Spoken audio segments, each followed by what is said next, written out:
Label label is A label. Label ಏನು? ಒಂದು ಗುರುತಿನ ಚೀಟಿ.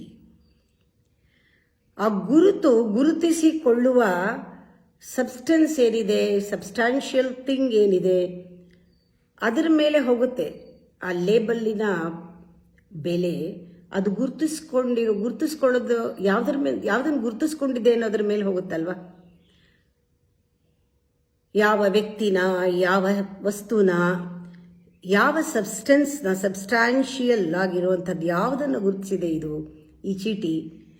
ಆ ಲೇಬಲ್ನ ಕಿತ್ತಾಕ್ಬಿಟ್ರೆ ಆ ವಸ್ತುವಿನಿಂದ ಅಥವಾ ಆ ಸಬ್ಸ್ಟೆನ್ಸಿಂದ ಆ ಲೇಬಲ್ ಕಸ ಅಲ್ವಾ. ಅದು ಯಾವುದನ್ನು ಗುರುತಿಸ್ಕೊಂಡಿದೆ ಆ ಲೇಬಲ್, ಅದರ ಮೇಲೆ ಅದಕ್ಕೆ ಬೆಲೆ ಇದೆ. ಒಂದು ವ್ಯಕ್ತಿನ ಗುರುತಿಸ್ಕೊಂಡಿದ್ರೆ ಆ ವ್ಯಕ್ತಿಯ ವ್ಯಕ್ತಿತ್ವ ಏನು, ಅದರ ಅಸ್ತಿತ್ವ ಏನು.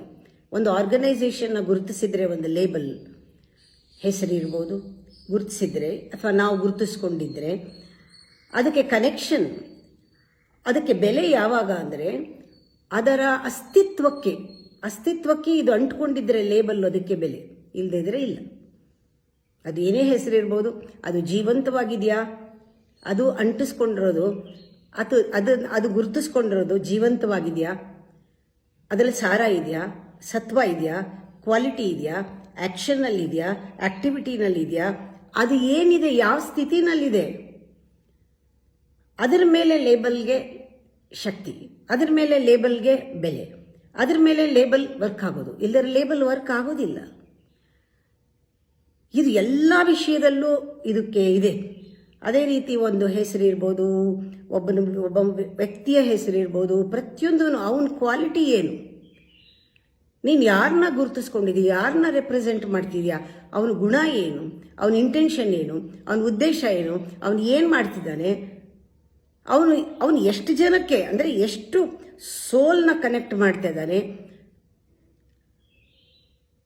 ಇದ್ರ ಮೇಲೆ ಹೋಗುತ್ತೆ. ಎಷ್ಟೋ ಸತಿ ಗ್ರಾಸ್ ಥಿಂಗ್ಸ್ನ ನಾವು ದೊಡ್ಡದಾಗಿ ಜೀವನದ ಒಂದು ಉದ್ದೇಶ ಮಾಡ್ಕೊಂಡ್ಬಿಡ್ತೀವಿ. ಆಸ್ತಿ ಮಾಡೋದೇ ಒಂದು ಉದ್ದೇಶ ಮಾಡ್ಕೊಂಡ್ಬಿಡ್ತೀವಿ. Gross, very gross.